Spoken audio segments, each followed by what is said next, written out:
सरस्वती माता की जय।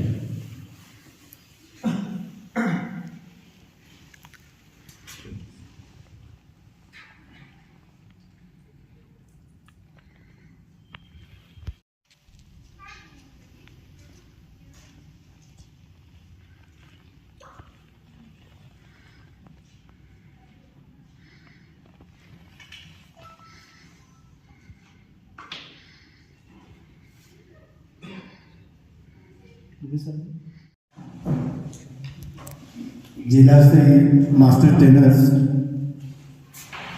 एवं बाहर से आए ब्लॉक स्तरीय मास्टर ट्रेनर, आप सभी का इस डाइट परिसर में मैं हार्दिक स्वागत करता हूं, अभिनंदन करता हूं।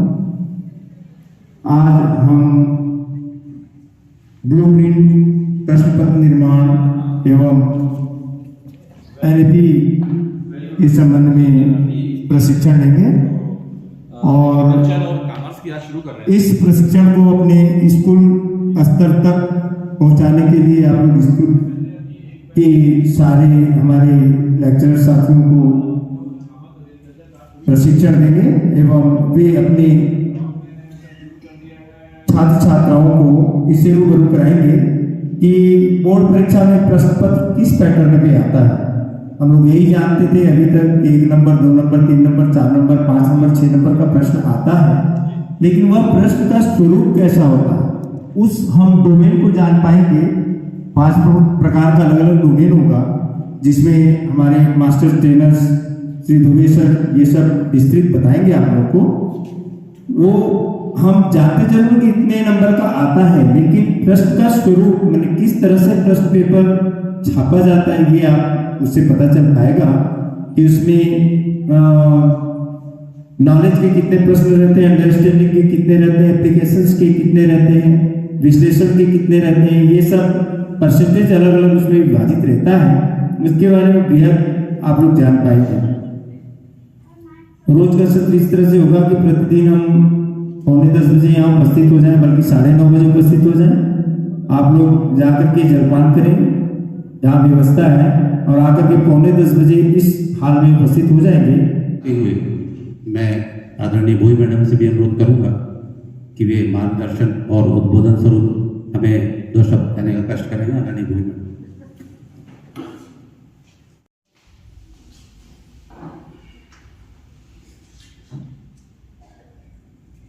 आप सभी को मेरा जय जोहार। जोर से बोले जय जोहार जी। आज के इस प्रश्न पत्र निर्माण प्रशिक्षण में उपस्थित मंच पर आदरणीय हमारे डाइट के प्राचार्य डॉक्टर सिद्दीकी, ट्रेनिंग के निर्देशक व्यवस्थापक आदरणीय राठौर सर जी,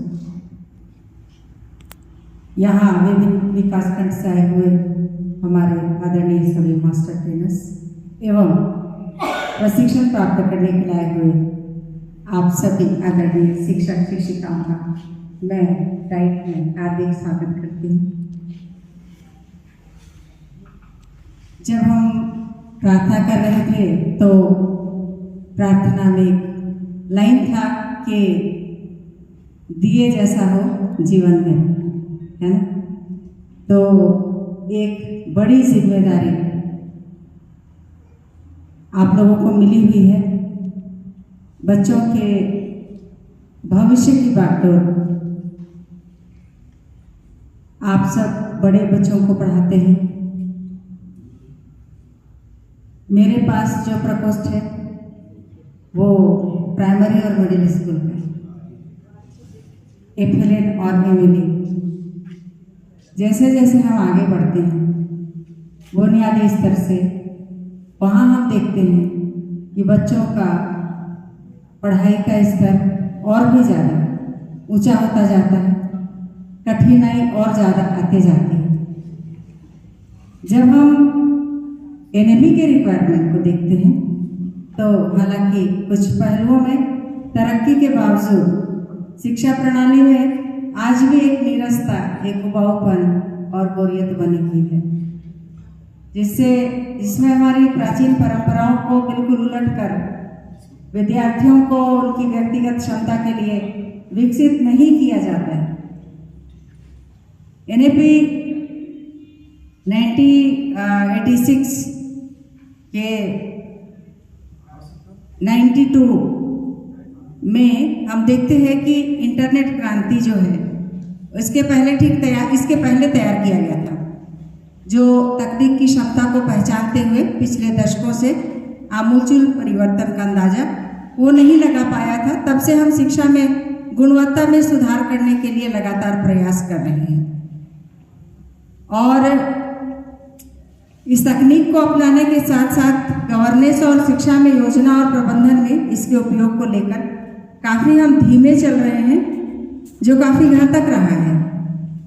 युवा शिक्षार्थी आज ऐसी पीढ़ी से संबंध रखते हैं जो तकनीक समृद्ध वातावरण में जन्मी और पली बढ़ी है, जो हमारे समय नहीं था। वे उन तकनीकों का उपयोग करेंगे और जिनका आविष्कार अभी तक नहीं हुआ है उनमें नवाचार करेंगे और वह काम करेंगे या उन नौकरियों में जाएंगे जो वर्तमान में उपलब्ध नहीं है। वैश्वीकरण और नॉलेज इकोनॉमी और नॉलेज सोसाइटी की मांग इस बात पर जोर देती है कि शिक्षार्थियों के द्वारा नए कौशलों के अधिग्रहण की नियमित रूप से आवश्यकता है और कि सीखते कैसे हैं ताकि वह आजीवन सीखने वाले बने। इसलिए जरूरी है कि देश में बच्चे और युवा ज्ञान कौशल मनोभाव और मूल्यों के साथ साथ रोजगार योग्य कौशल से लैस हों। जिन पाठ्यक्रमों को हम आज पढ़ा रहे हैं बच्चों को, यहाँ पर पथ निर्माण और दर्शन शास्त्र शिक्षण शास्त्र पर जो कॉमर्स का और एग्रीकल्चर का जो प्रशिक्षण यहाँ पर आयोजित किया गया है, उसमें उपस्थित यहाँ पर उपाचार्य मैडम भोई और यहाँ पर उपस्थित सभी मास्टर ट्रेनरगण और उपस्थित सभी व्याख्याता शिक्षण साथी, आप सभी का यहाँ पर गाइड जशपुर में स्वागत है। सबसे पहले ब्लूप्रिंट की आवश्यकता क्यों पड़ी और आप सभी संकल्प में सामान्य चर्चा के दौरान ब्लूप्रिंट के बारे में आपको बताया गया है और प्रत्येक शिक्षक ब्लूप्रिंट से नाम से तो परिचित है, ठीक है। अब इसके बाद सबसे पहले हम ये देखते हैं कि ब्लूप्रिंट की आवश्यकता क्यों पड़ी और ब्लूप्रिंट की वो भी 5 दिन का प्रशिक्षण, जो कि 1 घंटे में सामान्य तौर पर पूरा कर लिया जाता है, उसका 5 दिन का प्रशिक्षण, हम प्रशिक्षण इसको नहीं कहेंगे, इसको हम कहेंगे कार्यशाला, वर्कशॉप कहेंगे। वर्कशॉप और प्रशिक्षण में थोड़ा सा अंतर होता है। वर्कशॉप में हम बना करके देखते हैं, करके भी देखते हैं और उसके साथ आपके जो मास्टर ट्रेनर है वो भी आपको बताएंगे कि प्रश्न पत्रों का निर्माण जो है वो किस प्रकार से किया जाना है। यहाँ पर यह आवश्यक हो जाता है कि सबसे पहले हम ये जानें कि ब्लूप्रिंट वास्तव में होता क्या है। मेरे को पीछे से कोई बताया कि ब्लूप्रिंट क्या है? हाँ सर, आप बताइए लास्ट में, जैकेट वाले सर। हाँ, blueprint, what is blueprint? Sir, blueprint ये वो हिस्सा है जिसमें हम बच्चों को 2 अंक, 1 अंक, 5 अंक, 6 अंक ऐसे चीजों को निर्धारित करते हैं जिससे बच्चे को आसानी से उसको जान सके और कितना याद करना है, कितने अंक का उसमें करना है, जिससे कि बच्चों को कम से कम बेसिक चीजों को अच्छे से रिपीट कर सके।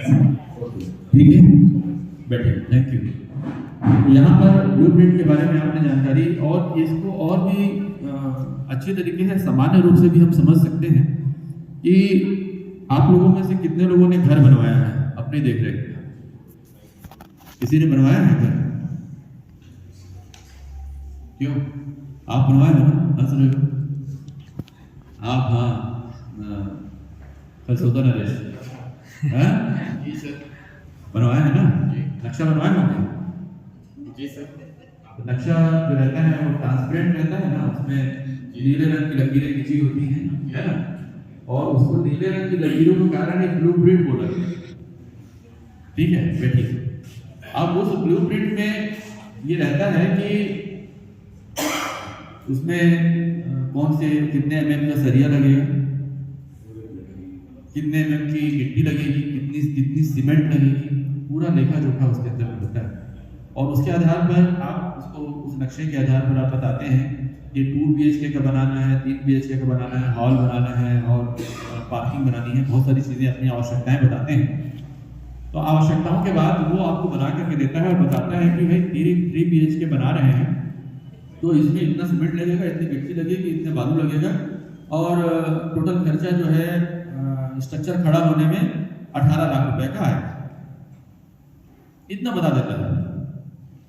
जस्ट लाइक दैट किसी भी किताब को अगर हम उठाते हैं, किसी भी किताब को अगर हम देखते हैं, जब उसका आकलन की बात आती है, मूल्यांकन की जब बात आती है, तो बात आती है कि हम उसमें से किस प्रकार के क्वेश्चन को हम रखें, कितने नंबर के हम सवाल उस चैप्टर से पूछ सकते हैं, या वो चैप्टर हमारी दैनिक लाइफ में, दैनिक जीवन में कितना इंपॉर्टेंस रखता है, उपयोगिता। ठीक है, तो उसमें से कुछ जो रहते हैं जनरल क्वेश्चन रहते हैं, कुछ ज्ञानात्मक क्वेश्चन रहते हैं, कुछ अवधारणात्मक क्वेश्चन रहते हैं, कुछ उपयोगिता पे आधारित रहते हैं और कुछ कॉम्पिटेंसी बेस्ड क्वेश्चन रहते हैं। अब जो सामान्य क्वेश्चन रहते हैं, उन सामान्य क्वेश्चन को आपने जो अपनी क्लास में निर्धारित करके रखा हुआ है कि हमारे पास में अगर 20 बच्चे हैं तो 20 बच्चों में से 5 बच्चे अच्छे हैं, 10 बच्चे एवरेज हैं और 5 बच्चे जो हैं अध्ययन अध्यापन का काम आपके द्वारा संचालित किया जा रहा है। बच्चे निश्चित तौर पे आपसे सीखते हैं। बच्चे जो करते हैं वो आपकी प्रतिभा को प्रदर्शित करता है। सर ने कहा कि कितने सारे ऐसे बच्चे हैं आपके, कई तरीके होते हैं और हर शिक्षक अपने तरीके को बेस्ट मानता है। ये भी एक मानसिक बीमारी तो नहीं कह सकता मैं, मानसिक प्रवृत्ति है कि हर शिक्षक ये मानता है कि मेरा जो तरीका है वो सबसे अच्छा है, इससे अच्छा कोई दूसरा तरीका अध्यापन का हो ही नहीं सकता। और ये अच्छी बात भी है, क्योंकि सेल्फ कॉन्फिडेंस जब तक नहीं होगा तब तक आप भ्रम में रहेंगे कि मैं किस विधि का उपयोग करूं, क्या करूं और क्या ना करूं। तो अलग अलग तरीके, अलग सिखाते जाना है और अनुशासन का भी पालन छात्र जीवन से अगर वे करते रहेंगे तो आगे चल के पूरे जीवन भर अनुशासित रहेंगे। समय पालन करना, अपना जो कर्तव्य है उसको ईमानदारी से निर्वहन करना और जो भी जिम्मेदारी दिया गया है उसको पूरा करना हम सभी का नैतिक मूल्य होगा और यही मूल्य हम बच्चों में भी डालना है। अनुशासन सकारात्मक दृष्टिकोण पर आधारित, अनुशासन सकारात्मक दृष्टिकोण पर आधारित होना चाहिए। हमें दंड नहीं देना चाहिए, मतलब जो दंड देते हैं बहुत ज्यादा डंडा से मारे वो सब नहीं करना चाहिए। तो कूद के हमको सोच के आगे सीधा खेलने वाला वाक्य दिया जाता है तो वे लोग गांव में लोगों से मिल करके प्रोजेक्ट बना करके अच्छे सीख सकते हैं। खेल आधारित एवं अनुभव आधारित सीखना, खेल का भी व्यवस्था स्कूल में होना चाहिए। एक पीरियड खेल के लिए होता है तो उसमें खेल खिलाना चाहिए, टीचर लोग भी जाकर के साथ दे बढ़िया से।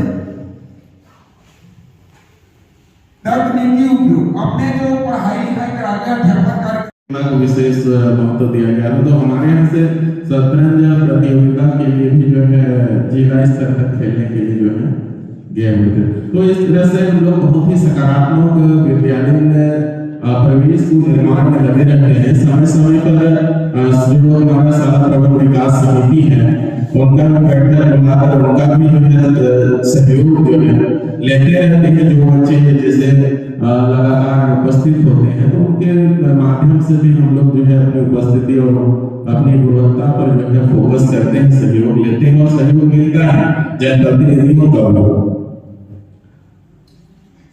और अपने शिक्षकीय स्टाफ में भी एक अच्छे परिवेश में निर्माण करते हैं ताकि सभी की जो है सहभागिता हो। हमारे विद्यालय में नवाचार होते रहते हैं, स्मार्ट क्लास होती है, 4 क्लासरूम में तो प्रोजेक्टर लगे हुए हैं, सभी शिक्षक साथी जो है समय समय पर उसका प्रयोग करते हैं। और यदि उनको चलाने में दिक्कत होती है, मेरे को थोड़ा बहुत आता है, तो हम पूर्ण रूप से हमारे शिक्षकों का जो है सहयोग करता हूँ और ताकि वो मुझे और बेहतर कर पाए। और बहुत सारी बातें हैं मनोज सर जी और बाकी से सीख रहते हैं और प्रतिदिन कुछ क्लास में रोज सामान्य ज्ञान के बोलने होते हैं, कुछ सुविचार, कुछ प्रश्नोत्तर जिनके उत्तर छात्रों से लिए जाते हैं। ऐसे करके व्यवस्थाएं हैं जो हमारे प्रार्थना सभा में सम्मिलित होती है और अच्छे उत्तर देने वाले विद्यार्थियों को पुरस्कृत भी किया जाता है पेन या कॉपी वगैरह से। समय समय पर बहुत सारी सांस्कृतिक आयोजन भी किए जाते हैं जिनसे विद्यालय में खेल का माहौल, मनोरंजन का माहौल बना रहे। धन्यवाद। मैं जो चीज एक करना चाहता हूँ वो ऐसा सर कि 5 दिन का विषय वस्तु किस सेशन में क्या चीज होगी यदि उसको बता दिया जाए तो उस हिसाब से हम पहले से प्रिपेयर रहते हैं। धन्यवाद।